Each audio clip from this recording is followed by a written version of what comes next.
President Trump, in his successful campaign to retake the White House, made clear that if voters returned him to the Oval Office, he would not forget those who he says wronged him. I am your warrior. I am your justice. And for those who have been wronged and betrayed, I am your retribution. I am your retribution. The list of people whom the president and his family have taken issue with is laid out in a new book by the president's son, Eric Trump, that is called Under Siege: My Family's Fight to Save Our Nation. It details what Eric Trump says was a coordinated plan to destroy his family, a plan that he says extended to the nation's biggest banks, cutting off access to the kind of financing that developers need for real estate ventures.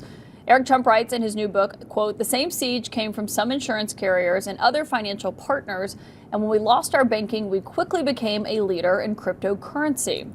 In fact, a Forbes article last week declared that Trump is now one of America's biggest Bitcoin investors. I want to talk about all of this with my next source, the executive vice president of the Trump Organization, the author of Under Siege, Eric Trump. And thanks for being here, sir, and congrats on the book. Obviously, as we noted, you have been pretty busy lately on expanding into a range of ventures, including crypto. You recently told the Financial Times that it has actually netted your family over $1 billion in pre-tax profits over the past year. And I think for an industry that is changing as much as crypto is, and for someone who is new, relatively new to that world, how did you make so much money so fast? Caitlin, I never thought I'd get into crypto, and I talk about it a lot in Under Siege. We were debanked. We were deplatformed. They came after us like absolute dogs. I was the guy getting the call from Capital One and JP Morgan Chase and Bank of America and so many others in the middle of the night saying, congratulations, we're canceling all your bank accounts and you can't do business anymore. They literally shut us out of the financial markets for doing absolutely nothing wrong, only because my father decided to wear a hat that said, "Make America Great Again." They wanted to take the rails out from under our business. These aren't political entities. These are golf courses. These are condominium buildings. And they tried to destroy us. And that's when I found that I don't think there's anything that traditional finance can do better than crypto. Crypto's faster. It's cheaper. It's more transparent. You know, it's 24 hours a day, 7 days a week. And it's the modern and future finance. And so the same people that were coming after us were going after the people in the crypto industry. And I realized how smart they were. And I realized how innovative they were. And I'm incredibly proud to be part of the crypto industry. It is the industry that is going to govern finance in 3, 5, and 10 years. Well, you said recently that the crypto space is basically 50%, or I think you said at least 50% of what you're doing. How much of the business is still real estate projects, and how much of it is crypto now? Yeah. Oh, a tremendous amount of real estate. Obviously, you know our hard assets. You've been to so many of them over the years, and I love real estate. Hard assets is my bread and butter, and it's what I absolutely love to do. We're builders. But, you know, I really do believe cryptocurrency, mainly Bitcoin, is the greatest hedge against real estate, right? You know, one's a very illiquid asset. One's a very liquid asset. It's tradable 24 hours a day, 7 days a week. It's tradable around the world. You know, there's no middlemen. There's no banks. There's no financial institutions. It can't be stripped from you. It can't be weaponized against you. And I think it's one of the things that has so much appeal for the crypto industry and why it's the fastest growing industry on earth right now. I mean, crypto is literally growing faster than the internet was in the 1990s. And it's amazing. And you watch every big bank get into crypto now. They have to. You watch what Bitcoin's doing. You watch what Ethereum's doing. You watch what stable coins are doing. And you watch how much money is coming into the United States based on cryptocurrency. And that's a wonderful thing for the U.S. dollar. Yeah, and when your father retook office this time, I mean, he was pretty skeptical of it the last time he was in office. I remember that. And this time he said he wanted to be the first crypto president. And you know, to do that, he's installed a lot of pro-crypto aides inside the administration. He has a new crypto task force. They've loosened regulations. Some people want to know, how do you draw the line between what he does as president and what your family does as business? Well, I think you know me well enough to know that I stay the hell out of Washington, D.C., and I always have. And listen, again, we found crypto because we were debanked. They tried to take everything away from us, and we found that industry because of that. But if you look at all around the world, right, everybody wants the U.S. dollar. Everybody, universally. No one in Asia wants any of their currencies. No one in Europe wants the euro. No one wants the pound. No one wants any of the South American or African currencies. Guess what they want? They all want the U.S. dollar. And so what's happening is you look at instability around the world, people are gravitating toward the American system, and I think that's a beautiful thing for our country. And Caitlin, if you look at China, they were running toward cryptocurrency. If you look at the UAE, if you look at the entire Middle East, they were all sprinting toward cryptocurrency. My father's winning the race, and he's winning it for America, and I'm incredibly proud of that because this just is the future of banking. It's the future of finance. You know, I mean, again, This is what is growing the fastest in the world. It's picking up tens and tens and tens of thousands of accounts every single day. And America needs to win the race in this, revolution. Yeah, but by easing the restrictions on the crypto industry, would you acknowledge that your family has benefited from those changes? I mean, Caitlin, all of our crypto ventures started when we were in courthouses. I mean, you were often sitting next to me on those wooden pews in front of Mershon and Ngoran. And we were literally working in the crypto industry in those days when everybody gave us zero chance of actually winning. They said we had no shot, and it was much more likely that we were all going to get put in jail for doing absolutely nothing, hence under siege, right, than be back in the White House. So, no, I think one has nothing to do with the other. I think, crypto is modern day finance. And what do you say, what are you going to do? Stay out of the financial industry when you've been in business for your entire life? But nothing I do has anything to do with the White House. Nothing I do has anything to do with Washington, D.C. I try and stay as far away from that place as humanly possible. I wonder how you navigate it, because last week your dad threatened 100% tariffs on Chinese imports and threatened export controls on that. It led to this huge panic sell. It cost some investors billions of, as you know. I do wonder how you navigate that and how you deal with that, given obviously your dad has a lot of power over this industry, and obviously your family also has a pretty big stake in it. I've never been more proud of the U.S. I mean, we were losing our standing around the world. I would travel around the world, Caitlin, and people were embarrassed. People were embarrassed by Joe Biden. People were embarrassed by this country. They were embarrassed by the leadership of this country. They were embarrassed by DEI. They were embarrassed by men my size swimming in women's sports. We have a country that's back. We have a country that's doing incredibly well. We have a country where oil prices is falling tremendously. We have a country where inflation is back to normal rates. We have a country that everybody wants to be a part of. My father's brought in close to $17 trillion back into the United States of America, all money that would never have been there before. He's doing amazing things for our economy, and I'm thrilled. I'm thrilled to see it, and I think every American should be applauding from the rooftops because the guy is doing an unbelievable job. It's exactly what this nation needed at the right time. Well, but you're praising him, and in your book, we know one thing I was thinking about, I'm here on Capitol Hill, and in your book, you criticize how members of Congress are allowed to buy and sell stock. You don't think that should be able to happen. Obviously, that's a big criticism that we've heard from other people. But when it comes to you said you have nothing to do with what your father's administration is doing, that he doesn't have anything to do with this. But I think some people might want to know, how do you determine, whether something is a conflict of interest? Who really is doing that in this position for you?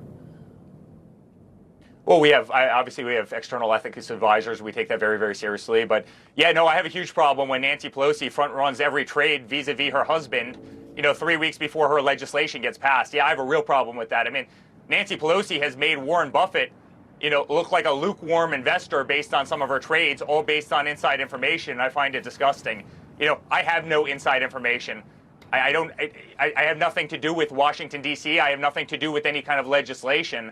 But no, I find it wholly troublesome when U.S. senators and Congress people, before they vote on legislation, are putting in trades that double, triple, quadruple their money. I find a real problem with that.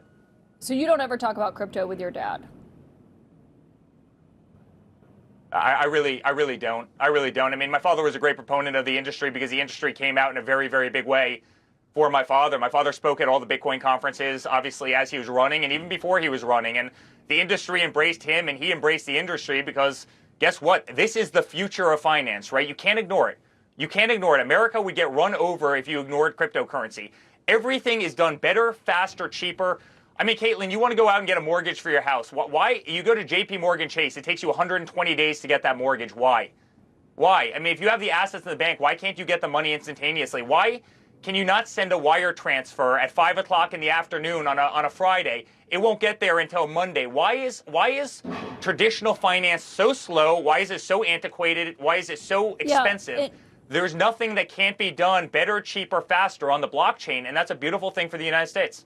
I see your point that you're arguing that you think it's better. Obviously, your dad does have a big stake in the business, but I want you to hear something that Marjorie Taylor Greene had to say about this. She's a really big supporter of your father's, as you know. This is something that she said just recently. Have regular people's bank accounts been affected? Has the stress come off? No, that has not happened yet, and that needs to be the major focus. It shouldn't be about helping your crypto donors or your AI donors or welcoming in these people that hated you and spent money to try to beat you, but all of a sudden are excited to come out to the new Rose Garden patio. What's your reaction to that? I'm not really sure what that means. I mean, I think she's trying to describe lobbyists, and I think that probably the person that hates lobbyists the most in Washington, D.C. is my father. He never was supported by lobbyists. Donors. Lobbyists never gave my father any money. You know, I mean, listen, Caitlin, in all fairness, you were there with us through it. My father, he self-funded his entire first campaign minus a little bit of money. You know, if there's one person who wasn't taking money from lobbyists, it was Donald Trump. It seems like everybody else in Washington, D.C. does, but the one person who's never needed lobbyists' money is Donald Trump. I was just in the Middle East with your dad. He obviously brokered the ceasefire in Gaza, was there meeting with a bunch of world leaders on what the future of that is going to look like in the phase 2 of that agreement and how to implement that. There was a moment where he was speaking with the president of Indonesia. It got a lot of attention. I know you've seen this, but I want everyone else to see this as well.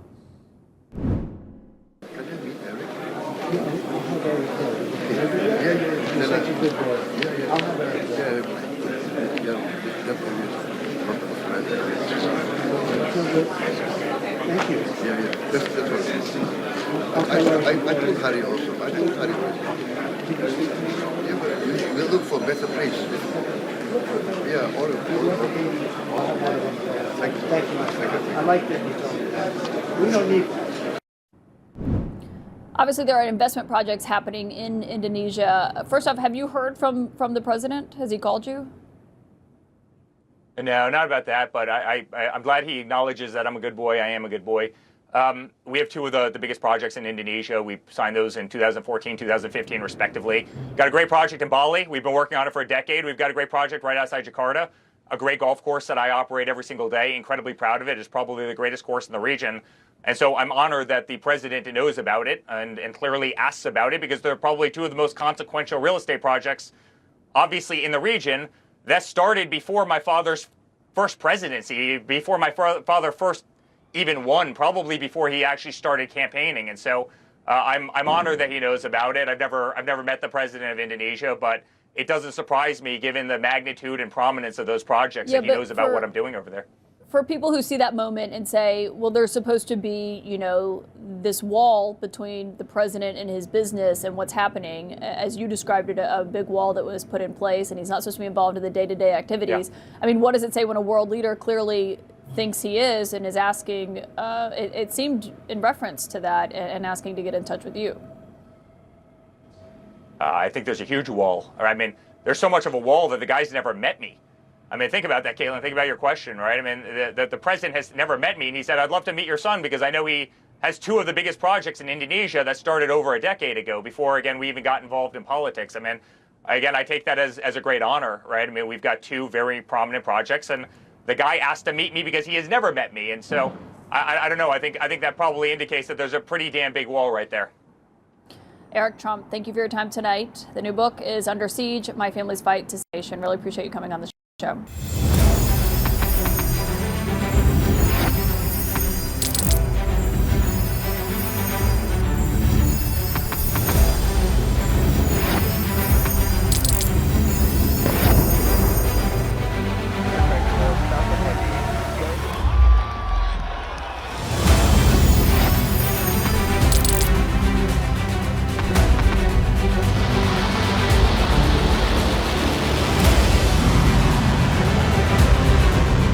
Fighting so long and so hard that they don't know what the they're doing.